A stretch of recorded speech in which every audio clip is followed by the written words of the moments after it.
नमस्कार दोस्तों, मैं हूं अजय चौधरी। आज आपके सामने फिर से एक नए वीडियो के साथ। आज हमारा जो टॉपिक है वो इकोनॉमिक्स से रिलेटेड है और इकोनॉमिक्स में एक काफ़ी महत्वपूर्ण टॉपिक आता है जिसका नाम है बेरोज़गारी। देखिए, बेरोज़गारी का जो टॉपिक है अनएम्प्लॉयमेंट, ये UPSC, PSC, SI, first grade, second grade, Rajasthan police, sub inspector, हर एग्ज़ाम के लिए एक समान रूप से उपयोगी टॉपिक है। तो हम आज बेरोज़गारी के बारे में जो मेन टॉपिक हैं वो पढ़ेंगे। तो देखते हैं बेरोज़गारी के बारे में।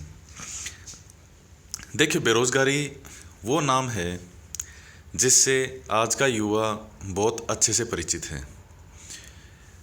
हर युवा को इसका सामना करना पड़ता है जब तक कि इस बेरोज़गारी में से बेनाम नहीं हट जाता और उसको रोज़गार नहीं मिल जाता। लेकिन चूंकि हमें इसमें मेन फैक्ट पढ़ने हैं, क्या पढ़ने हैं, कैसे पढ़ना है, इसमें देखते हैं। देखिए, बेरोज़गारी में सबसे पहले आपको ये देखना है कि इसके आंकड़े कौन जारी करता है। तो देखिए, बेरोज़गारी के जो आंकड़े जारी करने का काम है वो है एनएसएसओ जारी करता है, नेशनल सैंपल सर्वे ऑर्गेनाइजेशन। ये इसके आंकड़े जारी करता है। देखिए, एनएसएसओ के साथ में एक पॉइंट और बता देता हूँ आपको। गरीबी के जो आंकड़े हैं, गरीबी के आंकड़े भी एनएसएसओ ही जारी करता है। नेक्स्ट पॉइंट पे आते हैं कि बेरोज़गारी है क्या। देखिए, सामान्यतः हम यही समझते हैं कि जिसको काम नहीं मिलता वो व्यक्ति बेरोज़गार है। डेफिनेशन के रूप में देखा जाए तो किसी व्यक्ति में योग्यता हो, क्षमता हो और काम करने की इच्छा भी हो, लेकिन फिर भी उस व्यक्ति को काम नहीं मिलता, इसे ही कहा जाता है बेरोज़गारी। नेक्स्ट पॉइंट पे आते हैं। देखिए, बेरोज़गारी में कौन सी जनसंख्या काउंट होती है। देखिए, जनसंख्या में एक है कार्यशील जनसंख्या और एक है गैर कार्यशील।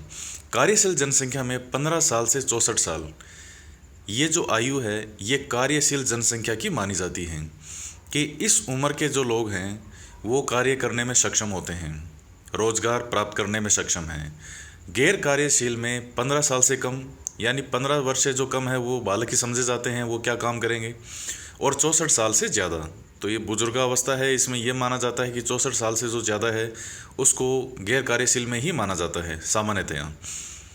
यानी हम कह सकते हैं कि ये जो कार्यशील जनसंख्या है, यानी 15 से 64 साल के जो लोग हैं वो कार्य करने में सक्षम है, इसे ही कहा जाता है श्रम शक्ति।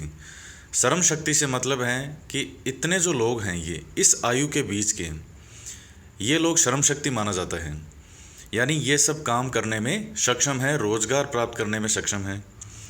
अब इस श्रम शक्ति में, अब हालांकि 15 से 64 साल की जो आयु है 64 वर्ष के बीच की, तो काम करने में तो सक्षम है, लेकिन सभी लोगों को तो रोज़गार नहीं मिल सकता। तो इस कार्यशील जनसंख्या में श्रम शक्ति में रोज़गार और बेरोज़गार दोनों आ गए। 15 साल से 64 साल के बीच में रोज़गार भी वाले लोग भी हैं और बेरोज़गार भी हैं। जो रोज़गार वाले लोग हैं उनको कहा जाता है कार्य शक्ति, प्लस जो बेरोज़गार हैं। तो अब अगर हम ये कहें कि फिर बेरोज़गारी क्या हो गई, तो हम जब इस श्रम शक्ति में से, यानी टोटल मान लीजिए इसके बीच में 100 लोग आ गए और उसमें से कार्य शक्ति वाले अगर 60 लोग हैं, तो बेरोज़गारी क्या हो जाएगी, श्रम शक्ति माइनस कार्य शक्ति। तो जो 40 लोग बचे वो है बेरोज़गार। तो बेरोज़गारी बराबर में श्रम शक्ति माइनस कार्य शक्ति, वो ही संख्या है बेरोज़गारी की। अब देखिए, इसके बाद में एक क्वेश्चन आता है कि बेरोज़गारी के प्रकार कौन कौन से हैं। काफ़ी महत्वपूर्ण क्वेश्चन है ये। तो बेरोज़गारी के प्रकार से संबंधित जो भी है उसमें सबसे पहला प्रकार आता है ऐच्छिक बेरोज़गारी। देखिए, ऐच्छिक बेरोज़गारी क्या होता है।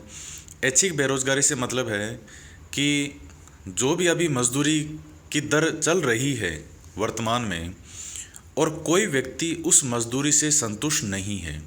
जैसे मान लीजिए मजदूरी की अभी वर्तमान दर मान लीजिए 500 रुपये चल रही है कि एक दिन के 500 रुपये आपको मिलेंगे काम करने के, लेकिन कोई व्यक्ति उस मजदूरी से संतुष्ट नहीं है। वो कहता है कि मैं तो एक दिन के 800 रुपये लूँगा।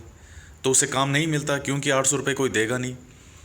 तो उसे कहा जाता है ऐच्छिक बेरोजगारी, कि उस व्यक्ति को जो मजदूरी वर्तमान जो दर पर मिल रही है वो उस पर काम करने के संतुष्ट नहीं है, उसे ज़्यादा पैसा चाहिए, इसलिए वो ठल्ला बैठा है, फ्री है एकदम, तो उसे कहा जाता है ऐच्छिक बेरोजगारी। दूसरी आती है अनैच्छिक बेरोजगारी।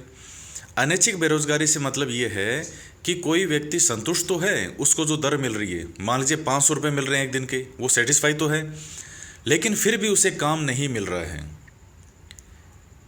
आप देखते होंगे कि किसी भी सर्किल पर या जो भी एक सुबह सुबह आप कभी जाते होंगे दिन में, या आप कभी भी सड़क से निकलते होंगे, तो बहुत सारे मजदूर एक साथ बैठे रहते हैं, कई बार सैकड़ों की संख्या में होते हैं।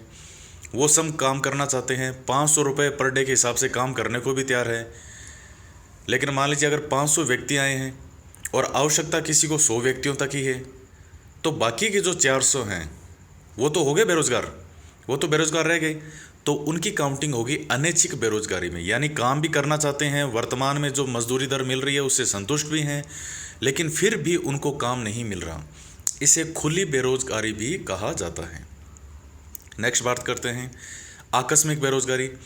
देखिए, आकस्मिक बेरोजगारी ये है कि जैसे आपदा या किसी दुर्घटना के कारण, मान लीजिए किसी व्यक्ति की कोई शॉप है, या अगर मान लीजिए जहाँ किसी की दुकानें हैं, जो बिजनेसमैन जो व्यवसायी हैं, और अचानक दुर्घटना से मान लीजिए भूकंप आ गया, बाढ़ आ गई, उनकी वजह से उनकी दुकानें ढह गई, तो एक बार के लिए तो वो लोग बेरोजगार हो गए। तो इसे कहा जाता है आकस्मिक बेरोजगारी, जो अचानक किसी आपदा या दुर्घटना के कारण होती है। जैसे मान लीजिए ओ माई गॉड फिल्म आई थी एक, तो उसमें जो कान्जी भाई का रोल करते हैं परेश रावल, तो वहाँ प्राकृतिक आपदा यानी भूकंप के कारण या बिजली गिरने के कारण सिर्फ उनकी दुकान को ही नुकसान पहुँचता है, तो एक बार के लिए उनका परिवार है वो बेरोजगारी की अवस्था में आ जाता है। बाद में तो हो जाएगा, लेकिन एक बार के लिए बेरोजगार हो गई। इसे कहा जाता है आकस्मिक बेरोजगारी। नेक्स्ट आता है भिन्नात्मक या घर्षणात्मक बेरोजगारी। देखिए, ये होता है कि इसमें व्यवसाय बदलने से जो बेरोजगारी आती है उसे घर्षणात्मक या भिन्नात्मक बेरोजगारी भी कहा जाता है। जैसे मान लीजिए किसी व्यक्ति की पहले कोई शॉप थी, और जैसे मान लीजिए हार्डवेयर की कोई शॉप है, और अब इससे वो अपना व्यवसाय बदलना चाहता है, और मान लीजिए कोई फैक्ट्री लगाना चाहता है या कोई दूसरा काम शुरू करना चाहता है, तो एक बार अपना व्यवसाय बदलने के लिए अल्प समय के लिए यानी कुछ समय के लिए थोड़ी बहुत जो बेरोजगारी होती है उसे कहा जाता है घर्षणात्मक बेरोजगारी। अब देखिए, उसके पश्चात आता है मौसमी बेरोजगारी। देखिए, मौसमी बेरोजगारी में यह होता है कि केवल मौसम विशेष में ही काम मिलता है उसको। जैसे मान लीजिए जो हम खेती की बात करें, तो खेती में पूरे साल भर काम नहीं होता है। जैसे मान लीजिए फसल को बोना है, बीज लगाने हैं, या तो तब आवश्यकता होगी, उसको काटना है तब आवश्यकता होगी, यानी पूरे साल भर काम नहीं होता, केवल पर्टिकुलर जिस मौसम में उसकी आवश्यकता होगी तभी उसको काम मिलेगा। इसे कहा जाता है मौसमी बेरोजगारी। फिर उसके पश्चात आता है चक्रीय बेरोजगारी। चक्रीय बेरोजगारी से मतलब है जब आर्थिक मंदी का दौर आए या मांग में कमी आए, तब जो है वो जो कंपनी वाले या जो व्यवसायी हैं अपने काम करने वालों की छंटनी करते हैं, क्योंकि उनको आवश्यकता नहीं है, क्योंकि मांग में कमी है। देखिए, आर्थिक मंदी कभी डिटेल में इसको पढ़ाऊंगा आगे मैं। आर्थिक मंदी से मतलब ये होता है कि मार्केट में मांग नहीं है, मांग में कमी है, लेकिन जो सप्लाई है वो ज़्यादा हो। जैसे मान लीजिए आवश्यकता है 100 जीन्स की आवश्यकता हो, लेकिन सप्लाई वहाँ 1000 जीन्स की हो रही है, यानी मांग में तो कमी है लेकिन सप्लाई बहुत ज़्यादा है। इसे ही कहा जाता है आर्थिक मंदी। तो इसके कारण से क्या होगा, कोई भी कंपनी होगी वो अपने कर्मचारियों की छंटनी करना शुरू कर देगी, तो उससे जो उत्पन्न बेरोजगारी है उसे ही कहा जाता है चक्रीय बेरोजगारी। चक्रीय इसलिए कहा जाता है कि मंदी का जब चक्र आता है, दौर आता है, इस वजह से इसका नाम रखा गया। अमेरिका में जो आर्थिक मंदी है वो यही आर्थिक मंदी थी। इसके पश्चात हम बात करते हैं अर्ध बेरोजगारी की। अर्ध बेरोजगारी से मतलब ये होता है कि किसी व्यक्ति को उसकी क्षमता के अनुरूप काम नहीं मिल रहा है। जैसे मान लीजिए कोई व्यक्ति बहुत ही योग्यता वाला है, वो एक आईएएस बनने के योग्य है, योग्यता उसमें आईएएस बनने की है, लेकिन वो मान लीजिए या तो कोई चतुर्थ श्रेणी कर्मचारी बना दिया गया है या उसको एक बाबू बना के रख दिया गया है। जहाँ एक 12वीं पास व्यक्ति है वो भी बाबू बन सकता है, और जो आईएएस बनने के लिए प्रतिभावान है वो भी बाबू बना हुआ है। तो यानी ये जो आईएएस बनने की योग्यता रखता है, इसको इसकी क्षमता के अनुरूप काम नहीं मिल रहा है। जैसे मान लीजिए कई बार कुछ प्लेयर होते हैं, नामी गिरामी प्लेयर होते हैं, तो उनको कोई भी नौकरी दे करके और रख दिया जाता है, जबकि उनमें योग्यता है कि वो उससे आगे भी बढ़ें और देश का नाम रोशन करें। जैसे MS धोनी फिल्म आई थी, उसमें आपने देखा होगा कि उसको रेलवे की नौकरी दी जाती है और कि ये नौकरी करो और अपनी पूरी ज़िंदगी निकालो, लेकिन धोनी उससे संतुष्ट नहीं होता और आगे हम सब जानते हैं कि उन्होंने इतिहास रचा है। तो किसी व्यक्ति को उसकी क्षमता के अनुरूप काम नहीं मिलता तो उसे कहा जाता है अर्ध बेरोजगारी। उसके बाद आती है तकनीकी या प्रौद्योगिकी बेरोजगारी। तकनीकी या प्रौद्योगिकी बेरोजगारी वो होती है, जैसे मान लीजिए कोई फैक्ट्री है, उस फैक्ट्री में 100 मजदूर काम कर रहे हैं, अपने हाथों से काम करते हैं। तभी एक मशीन आती है और वो मशीन, जो अकेली मशीन है, वो 90 लोगों का काम आराम से कर देती है। उसको चलाने के लिए सिर्फ 10 लोगों की आवश्यकता है। तो जो फैक्ट्री का मालिक क्या करेगा, इस मशीन के कारण इन 90 लोगों को अब बाहर निकाल देगा। ये बेरोजगार हो जाएंगे क्योंकि अब इनको इनकी आवश्यकता नहीं है, एक सस्ता संसाधन है उसको मिल चुका है। तो किसी मशीन के आने से या किसी नई टेक्निक के आने से जो बेरोजगारी उत्पन्न होती है उसे कहा जाता है तकनीकी बेरोजगारी। फिर आती है संरचनात्मक बेरोजगारी। ये बहुत ज़्यादा इम्पोर्टेंट है, ये आपको ध्यान में रखना है, क्योंकि भारत में संरचनात्मक बेरोजगारी ही है। इसलिए आपको एक क्वेश्चन आता है कि निम्नलिखित में से भारत में कौन सी बेरोजगारी पाई जाती है, तो वो है संरचनात्मक बेरोजगारी।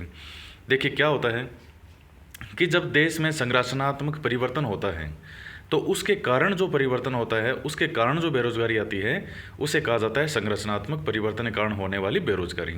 देखिए क्या होता है इसमें, जैसे एक छोटा सा एग्जाम्पल के तौर पर आप देखिए, जैसे एजुकेशन में ज़्यादातर युवा यहाँ BA करता है, 12th पास किया करते ही सबसे पहले वो BA करता है।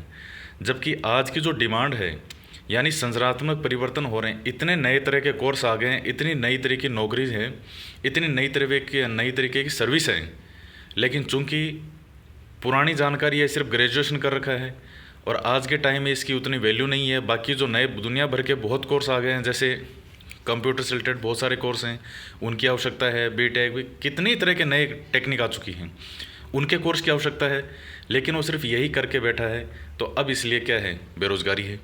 तो एक प्रकार से संरचनात्मक यही होता है, ये भारत में है और ये बहुत मोस्ट है, ये आपको ध्यान में रखना है कि भारत में यही बेरोजगारी है। उसके बाद आती है छिपी, गुप्त या प्रच्छन्न या अदृश्य बेरोजगारी। इसका मतलब होता है अधिक श्रम शक्ति, यानी अगर मान लीजिए एक खेत में